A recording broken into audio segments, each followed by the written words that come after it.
Simula ngayon, hindi ako papayag na bastos-bastosin mo si Martin. Uli-uli, marinig ko pa yung pangalan ni Martin. Makakatikim ko sa akin lagi, nagkakaintindihan ba tayo? Gusto kitang pasayahin. Pumapayag ka. Ha? Sinasagot mo ako? Oo, Javier. Bigyan niyo ako ng trabaho, kahit anong trabaho. Darating tayo dyan. Galing mo kanina, Martin. Positive ka. Kakasundo tayong dalawa. Pwede po bang makigamit ng comfort room? Excuse me, guard. Martin?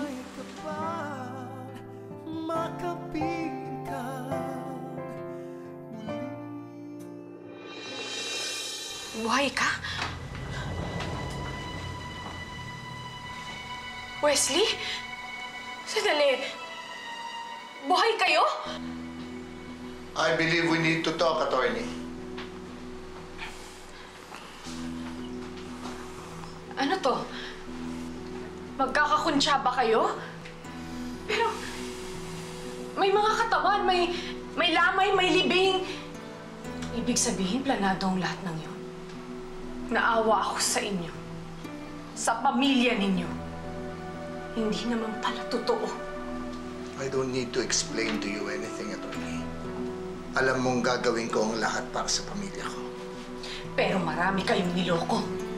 Pati ako niloko ninyo!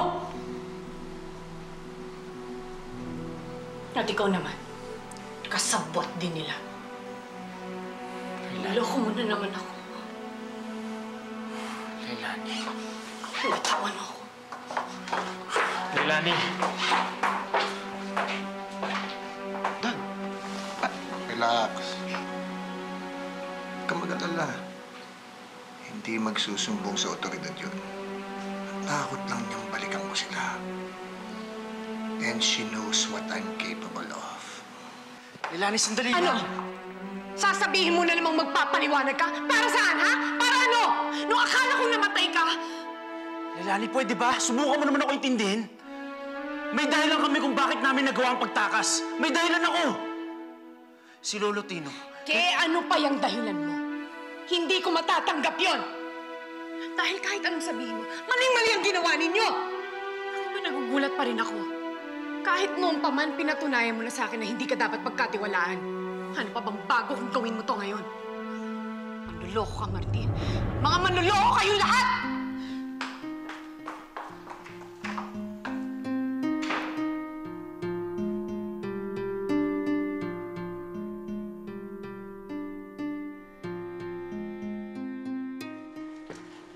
George, pinabibilib mo ako, Ang sipag mo. Sub-sub ka sa trabaho. Ngayon, wala na si Martin. Ikaw na sumusuporta sa lolo niya. Wala na po si Ninong Tino. Umalis na po siya dito sa Paradiso. Saan daw nagpunta? Babalik din naman yun, Hindi na po siya babalik. Gusto na niya pong lumayo rito. Umalis na siya para makalimot. Nag-inarte. Tanda-tanda na Hindi na lang niya harapin. Ang sabihin mo na duwag lang siya. Kaya ikaw, ayusin mo rin yung sarili mo nang hindi ka malasin ng maglolo, ha? Kanina ka pa walang imik, Huwag mo na ako pansinin. Pagod lang ako. Bukas na lang tayo mag-usap. Sorry talaga.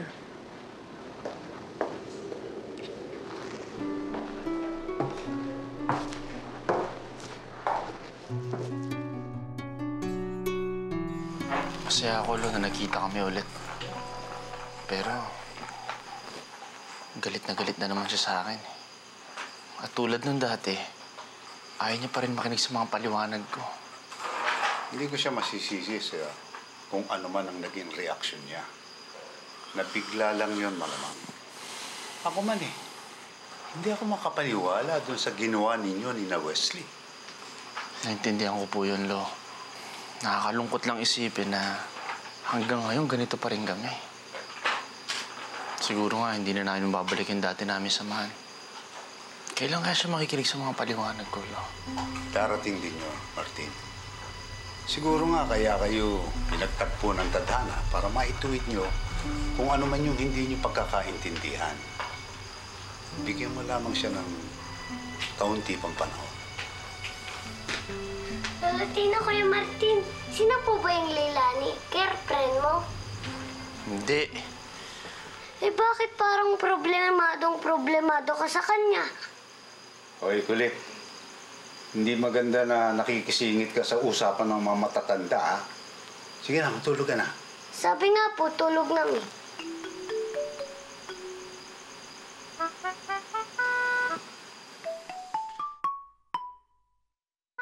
Buhay sila ate, si Wesley, pati si Kuya Martin. Paano nangyari yun? Hindi ko alam. Ang alam ko lang, mayaman at maimpluwensya si Sir Amadeo. Siguro tama yung sinasabi nila na kapag may pera ka, kahit ano pwede mong gawin. Kahit bumuhay ng patay. Anong sabi nila? Wala. Umalis ako sa galit ko. Niloko nila tayong lahat, Kiefer. Ako, ang mga pulis, pati na ang buong bansa na nag-iisip na patay na yung dalawa. Mukha tayong tanga dun. Pero ate, hindi ka ba natutuwa? Kahit konti? Bakit naman ako matutuwa? Dahil buhay si Kuya Martin. Iniyakan mo rin naman yung pagkamatay niya. Ngayon, buhay siya. Hindi ka ba natutuwa doon?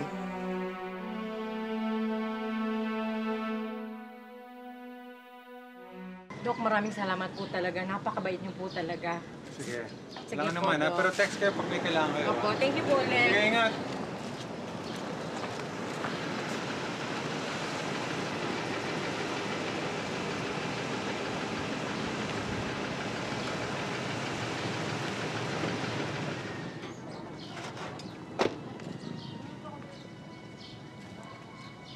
Magandang araw, Atty. Alam kong magaling ka magtago ng sikreto.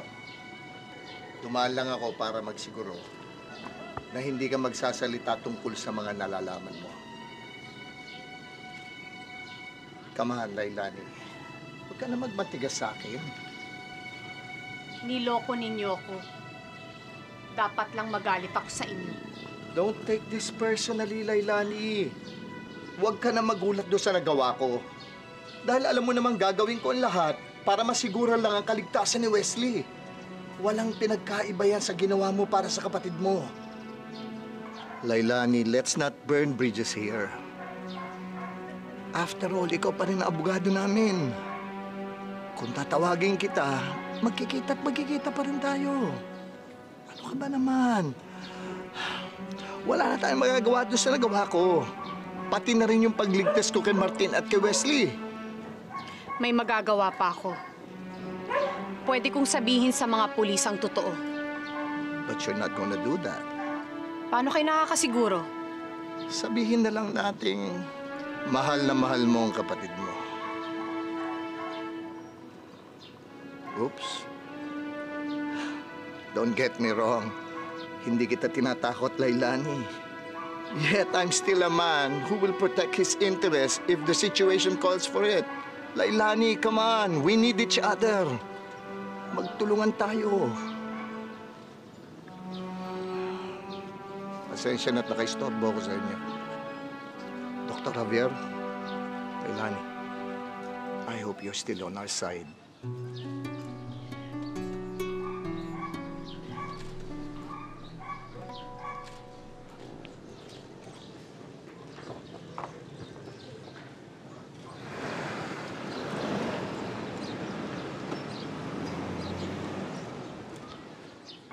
Tama ba pagkaintindi ko? Buhay si Wesley at Martin?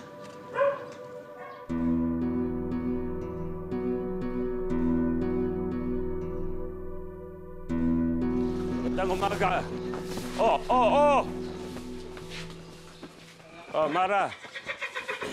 Nabalita mo na ano nangyari. Wala na si Florentino. Anong wala na? Anong ginawa mo sa kanya? Oy, Mara, relax ka lang. Wala kaming kinalaman dyan.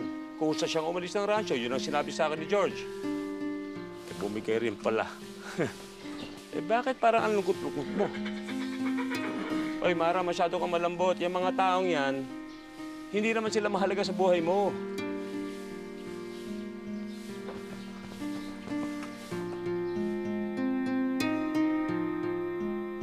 Oh, mag-iingat kayo. Dalhin nyo na yan. Asikasuhin pa ako. Sige okay? po, Dad. Yes, sir. Sir Amadeo. Mawalang galang na ho, pero ano nga ho yung iniutos niyo sa kanila? Tino, hindi mo na kailangan malaman. Kaya hindi ka na dapat nagtatanong. Hindi naman ho sa nanghihimasok ako, pero nag-aalala lang ako na baka mapahamak na naman sila.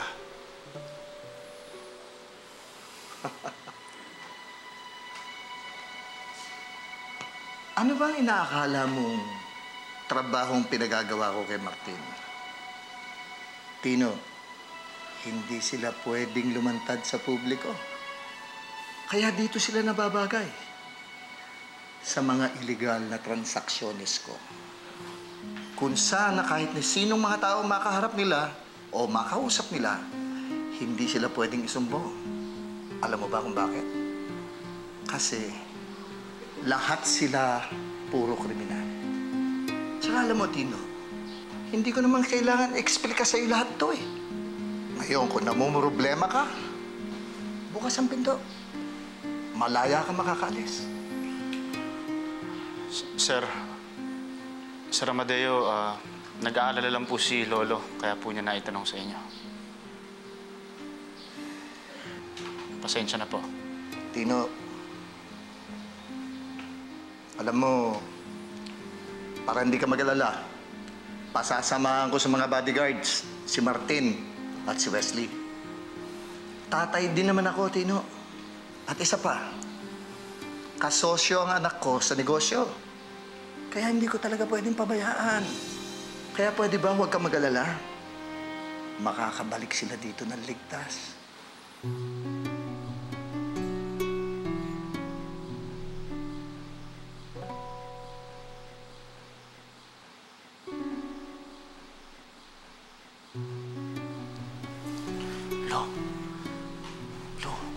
Huwag niyo na pong questionin si Sir Amadeo. Baka mapahamak tayo niyan eh. Martin, kinakabahan ako sa mga pinapasukan mo eh. Hindi naman yan ang mundo mo eh. Lo, ito na ang bagong mundong ginagalawan ko ngayon. Tara na, Martin.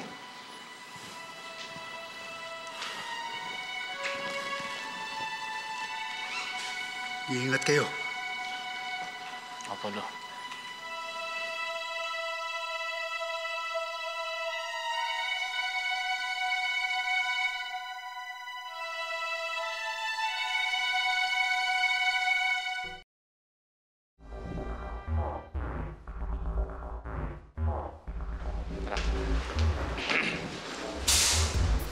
Wesley, dito na ba yan? Dito yun, Martin. May pa-surrender pa sila mga firearms. Akala na naisayan nila ako. May dala ako. Delikado yan. Huwag kang praning. Sandali lang.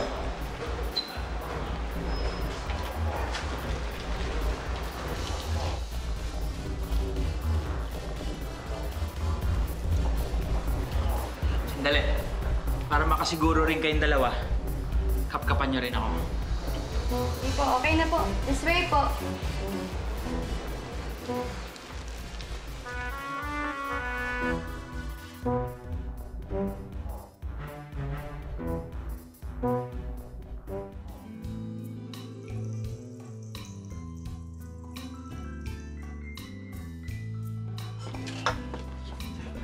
Well! Welcome to the party, boys! Naging masunurin ba kayo sa aking mga girls? Siyempre naman. Tulad din ng ama mo, ha? Marami kong kaaway. Kaya dapat nag-iingat. Siguro naman naiintindihan mo ko doon, ha? Pero para makasiguro, kapkapan silang mabuti. Pero huwag kayong mag-alala. Mag-i-enjoy kayo ngayon. Ay, nako. Nay, alis na po ako! O, teka, huwag baon mo. Baka makalimutan mo. Ma'am Mara, halika po. Tuloy po kayo. Magandang araw po, Ma'am Mara. Tuloy po kayo. Tuloy po. Anita, George, totoo ba? Wala na si Tatay Florentino. Nasaan siya? Alam niyo ba kung saan siya lumipat? Ma'am Mara, hindi po namin alam. Hindi po niya sinabi. Tumawag lang para sabihin sa amin na wag daw kami mag-alala. Hindi niyo talaga alam kung nasaan siya. Sana naman huwag niyo siyang itago sa akin. Ma'am Mara, naniniwala po kami na totoong nagmamalasakit kayo sa amin. Sa katunayan nga ho, sa buong pamilya niyo, kayo lang ho yung naiiba. Kaya hindi naman ho namin maiisip ni George na magsinungaling po sa inyo. Talagang hindi po namin alam kung nasan si Kuya Tino. Ma'am? Una nawala si Martin. Ngayon naman si Tatay Florentino. Ma'am, hindi ko ho akalain na ganyan kayo kaapektado sa pagkawala ni Kuya Tino. Anita, kaibigan ko siya. Hindi nga lang isang kaibigan eh. Tumayo na rin siyang parang tatay sa akin, pero wala na siya. Wala na sila pareho.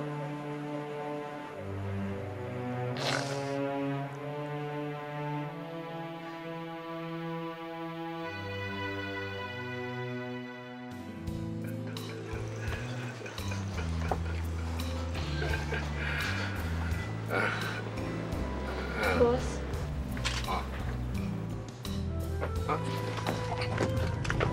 Walang kikilos ko, hindi pa sasabugin ko ulo ng boss niyo! Matigas ang ulo mo, bata, oh. Hindi sana tayo umabot sa ganito. Kung sumunod lang kayo sa patakaran ko.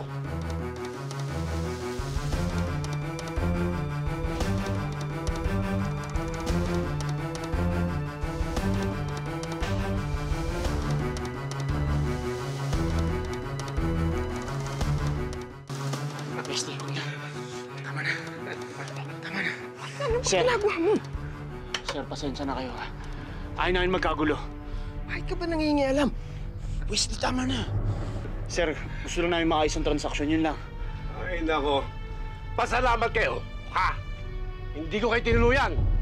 Pero sa susunod, sumunod kayo sa patakaran ko kung gusto niyo makipagtransaksyon sa akin. Ha? Oh! Oh! Oh!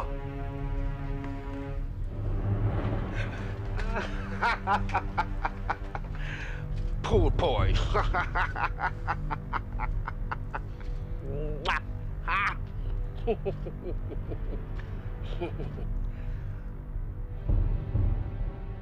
Ngayon naman, na mukhang maayos na ang takbo ng ating meat processing. Meron akong naiisip na bago. Lupa na naman, Mama. Ang laki-laki na ng rancho natin, Mama. Gusto ko pang palakihin, Mara. Kung kaya ko naman, may pera ako, bakit naman hindi? Ako, sa akin. Walang problema. Mas maraming properties, mas maganda para sa atin. That's good. Louie, ikaw ang gusto kong mag-asikaso, ha? Na sa atin mapunta yung lupa na yon. Kausapin mo kung sinong dapat mong kausapin. At mag-offer ka ng magandang presyo, okay? Pero Lola, sikasuhin ko muna yung kasal namin ni Graciela, hindi ba? Unahin mo muna ito. Makapaghihintay ang kasal. Opo, Lola. Masusunod po. Excuse me lang po.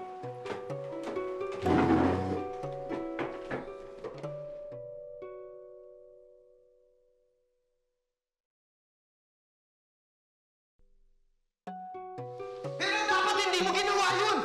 Pinagmukha akong tanga! Mas mabuti na mukha tayong tanga kaysa mamatay tayong dalawa! Wesley! Wesley! Ano na naman kapalpakan ang ginawa mo? Ha?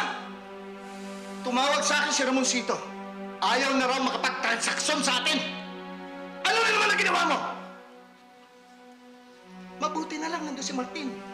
Sinapo ka. Kung hindi, ano? Totoo nang pinaglalamayan ka ngayon. Lintik ka! Siguro nga, mas natuwa ka pa kung gano'n lang yung nangyari. Ano?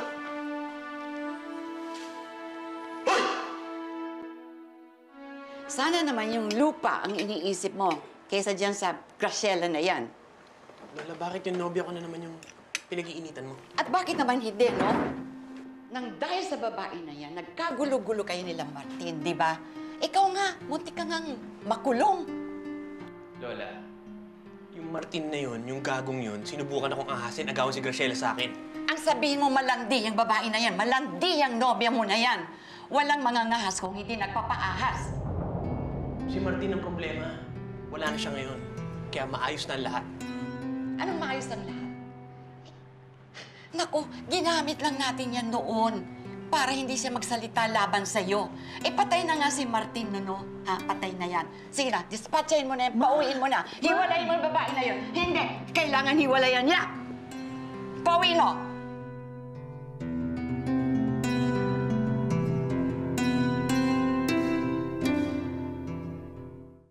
Martin, gusto ko lang magpasalamat sa iyo ulit. Sinapo mo na naman ang anak ko. Ano gusto mong pabuya? Kahit ano, sabihin mo. Sir, gusto ko sana magpaalam sa inyo eh. May kailangan lang akong puntahan na isang tao. Importante lang. Si Lailani?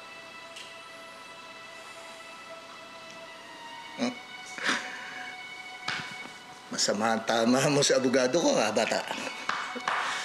Sir, gusto ko na magpaliwanag sa kanya. Ayos lang. Papayagan naman kita eh. May tiwala na ako sa iyo ngayon. Pero gusto ko lang magsiguro. Sama mo si Dexter para may proteksyon ka. Positive, sir. Opo, sir. Salamat. Sige.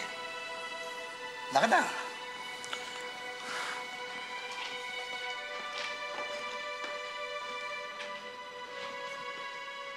Ma, anak, mukhang magaan kang loob mo dun kay Martin, ano? Opo, ma. Kasi ho, may diskarte yung bata. Matalino, kahit hindi nakapag-aral. Eh, itong si Wesley, maano ba naman yung apo mo? Parati na lang palpak sa lahat ng pinagagawa ko, ma. Kausapin mo naman. Ikaw naman, no? Kaya ka pala ganun kagabi.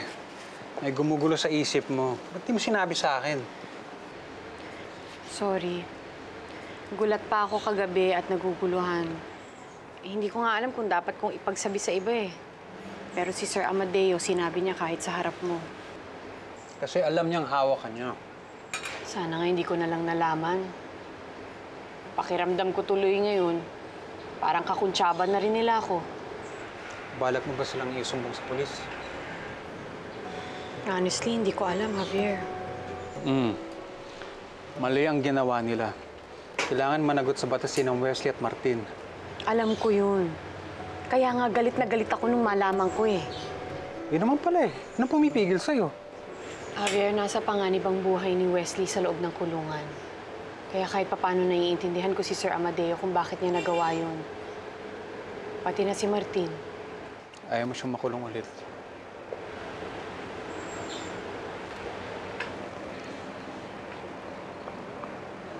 Obvious na may malasakit ka pa rin sa kaibigan mo. Sinasabi ko lang, isipan mo lang to. Salamat, Javier.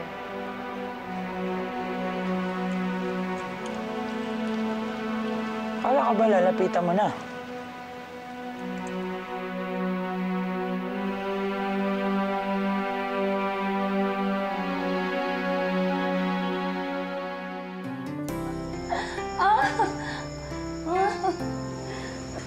Si Louie, kung nabubuhay lang si Martin ngayon eh, hindi niya papayagan na sinasaktan ko yung Louie na yan, no? Ipaglaban mo naman ang sakripisyo ni Martin para sa'yo. Maiwan ka rito, Wesley. Ayokong pumalpak ang lakad na to. Pero bakit si Martin? Let's go. Martin, puro na lang Martin. Nakikita niya. Papatunayan ko sa kanya na kaya ko ginagawa niya. Galit ako sa kanya. Gaano ka galit? Bakit ba ang dami mong tanong tungkol kay Martin, Javier? Si Martin. Hindi nga dumarating eh. Okay, Martin, lahat ng pera. Mukhang naisahan kayo, ah. Sa may kapal, tabi